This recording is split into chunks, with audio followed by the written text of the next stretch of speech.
Bonjour à toutes et à tous, je suis avec le docteur William Bérébi. Bonjour docteur. Bonjour Pierre-Emmanuel. Nous sommes, vous le savez, sur la chaîne YouTube À l'écoute de votre ventre. Docteur William Bérébi, vous êtes le gastro-entérologue numéro 1 sur les réseaux sociaux. Vous êtes expert du microbiote intestinal et vous êtes le créateur de la médecine microbiotique. Jérémy Ferrari, vous le connaissez, c'est un humoriste français à un ton acéré. Il a longtemps lutté contre la dépendance à l'alcool et il a raconté publiquement, dernièrement, sa descente aux enfers marquée par l'autodestruction. Aujourd'hui, il est sobre et il témoigne sans filtre sur le combat qu'il a mené pour sensibiliser les personnes qui traversent la même épreuve. Docteur William Bérébi, est-ce que vous pouvez nous parler de l'alcoolisme compulsif dont Jérémy Ferrari souffrait? Alors, c'est une véritable dépendance en fait à l'alcool. On parle d'alcoolodépendance. Et donc, c'est le besoin pour la personne de consommer de l'alcool. Alors, parfois en quantité très importante dans un laps de temps très court, lors notamment d'un épisode de mal-être, de stress, d'anxiété, etc. Donc là, il va boire beaucoup avec l'incapacité de s'arrêter. C'est-à-dire il peut enchaîner les verres et les verres et les verres. Et ça va générer un sentiment de culpabilité qui va renforcer le besoin de boire, puisque la personne va se sentir coupable de boire.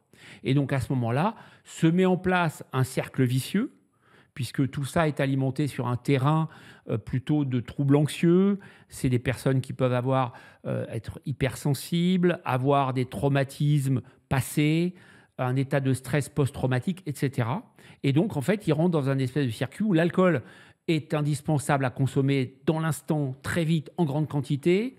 Ils ne peuvent pas s'arrêter, mais ça génère de la culpabilité qui va entretenir l'angoisse et qui va aboutir à une nouvelle pulsion, etc. Voilà ce qu'est l'alcoolodépendance et c'est un véritable problème, si vous voulez, pour les gens qui en souffrent, bien évidemment. Et comment on traite cet alcoolisme? Alors, pour le traiter, on va essayer d'identifier les facteurs déclencheurs, le stress, il peut y avoir des situations qui vont être anxiogènes, donc on va essayer de travailler sur cela. Donc ça rejoint ce qu'on appelle les thérapies cognito-comportementales, donc mettre en adéquation la vie du patient avec les facteurs déclencheurs. Il y a des médicaments également qui peuvent aider, comme le baclofène, et puis vous avez le soutien psychologique globalement, qui est important, avec un psychologue ou un psychiatre, thérapeute, qui va donc permettre aux patients de sortir. L'objectif, c'est qu'ils sortent de cette véritable enfer, parce qu'en vrai, les patients qui en souffrent, et ça rejoint d'ailleurs la question de l'alcoolisme chronique et de la cirrhose du foie et du cancer du foie, eh ben, c'est souvent un mode de compensation pour soigner l'angoisse, en fait. Et quelles sont les conséquences à court terme et à long terme de cet alcoolisme? Alors, à court terme, ça va être le sentiment de culpabilité, l'aggravation des problèmes psychologiques, donc c'est-à-dire le stress, l'anxiété, la dépression. Ça va être l'isolement aussi social, affectif et même professionnel, puisqu'il y a des fois des patients qui ne peuvent plus travailler. Et puis, à long terme, c'est évidemment l'impact de cet alcool sur la santé. Donc, c'est-à-dire la cirrhose du foie, avec le risque de cancer, les cancers d'autres natures, type cancer de l'œsophage, cancer du côlon, etc., ou du pancréas, ou également la pancréatite chronique calcifiante alcoolique. Donc vous avez les conséquences psychologiques et vous avez ce qu'on appelle les conséquences somatiques, c'est-à-dire les maladies, et notamment les cancers, générés par cette consommation d'alcool. À quel moment on est considéré comme alcoolique? Est-ce que c'est parce qu'on boit tous les jours? Est-ce que c'est parce qu'on boit beaucoup d'un coup? À quel moment on est alcoolique? Alors, si vous voulez, c'est très compliqué parce que les patients qui boivent, ils ne se rendent pas compte qu'ils deviennent dépendants. Donc, il y a un véritable piège qui se referme. C'est-à-dire qu'au début, le patient, la personne, elle peut boire parce que c'est festif, parce qu'elle a un métier où elle sort beaucoup, elle va beaucoup au restaurant, etc. Ça peut être pour calmer une angoisse. Alors au début, ça va être un verre, puis deux verres, mais il y a une dépendance qui va se créer, et une accoutumance, puis une dépendance, et progressivement, le patient va se mettre à boire, non pas spécialement au restaurant ou lors d'une soirée, mais tous les jours, un verre, puis deux verres, puis trois verres. Et ça ne se fait pas en 15 jours, évidemment, ça se fait en plusieurs mois, voire années, et progressivement, il devient dépendant, c'est-à-dire que dès qu'il arrête de boire, il n'est pas bien. Il n'est pas bien. Il va être stressé, il va être angoissé, il va avoir une sorte de mal-être. Alors sans aller jusqu'au ce qu'on appelle le prédélirium tremens, où c'est vraiment le sevrage physique avec des tremblements, etc. Mais globalement, comme pour la cigarette d'ailleurs, le patient, s'il ne consomme pas son alcool, une fois qu'il est devenu alcoolodépendant, eh ben, il ne sera pas dans son état normal. Il aura un stress, il aura même une inhibition, et ça va le désinhiber. On dit souvent ça désinhibe. Alors c'est bien d'être désinhibé ponctuellement lors d'un mariage de votre meilleur ami, mais quand ça devient le besoin d'être désinhibé tous les jours et avec une consommation qui augmente, là, ça devient un vrai problème. Et à ce moment-là, le patient, il est piégé parce que finalement, à ce moment-là, il est alcoolodépendant. Et évidemment, pour en sortir, c'est extrêmement compliqué. Est-ce que c'est la même chose que le craving? Et dites-nous ce que c'est. Alors, le craving, stricto sensu, ça veut dire, la traduction littérale, c'est fringale. Donc, c'est une pulsion et le besoin irrésistible de consommer. Mais la différence avec l'alcoolisme compulsif et l'alcoolodépendance, c'est que là, ça peut concerner n'importe quelle consommation. Ça peut être de l'alcool, ça peut être de la cocaïne, ça peut être des jeux vidéo, ça peut être de la pornographie, ça peut être des achats, ça peut être le fait de manger. Donc, c'est beaucoup plus générique, si vous voulez.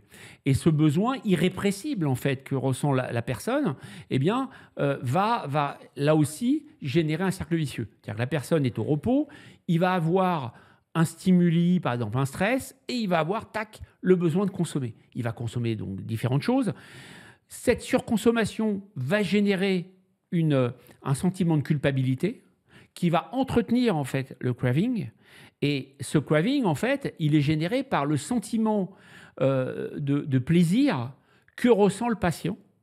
Puisque, en fait, le mécanisme, c'est que chez des personnes données, donc ce n'est pas chez tout le monde, et notamment ça fait intervenir le microbiote intestinal, certaines personnes vont, lorsqu'ils vont surconsommer quelque chose d'une façon impulsive, avoir un relargage de dopamine. Ça peut être le cas de joueurs de casino.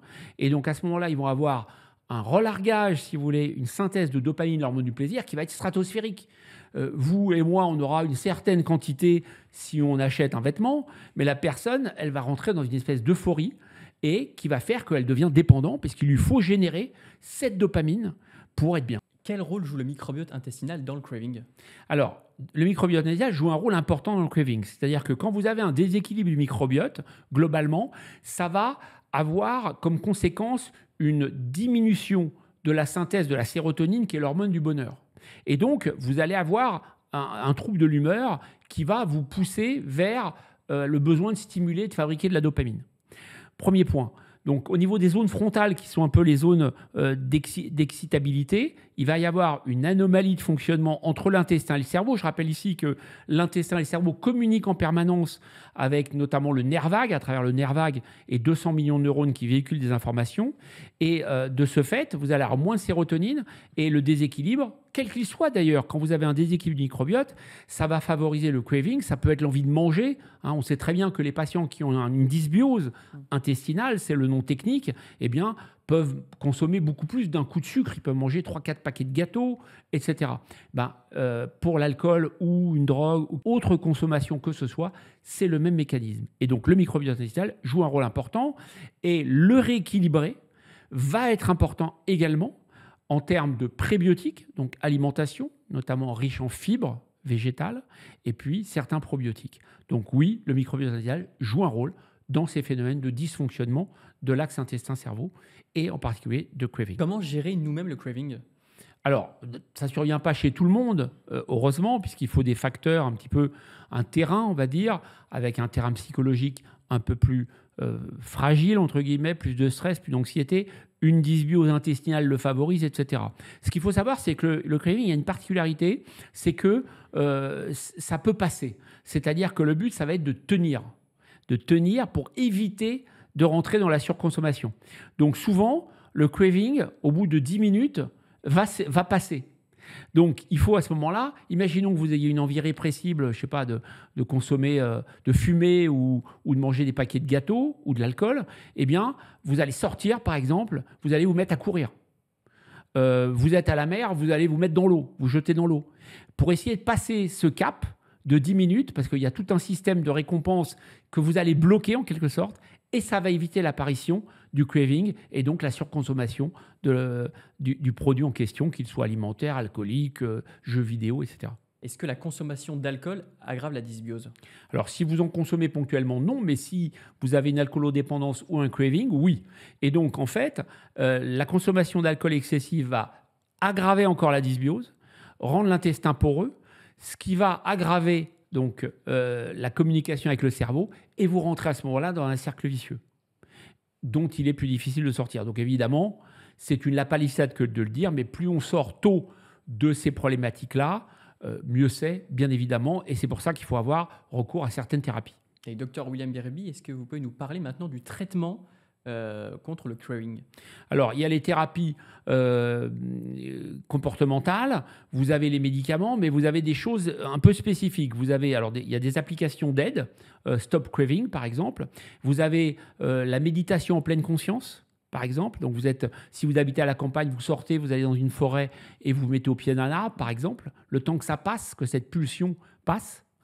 Et puis, vous avez l'auto-hypnose ericksonienne, qui va un peu vous déprogrammer ou vous permettre, quand vous sentez que vous rentrez dans un craving, vous programmez en quelque sorte une séquence mentale qui va stopper l'apparition de cette pulsion.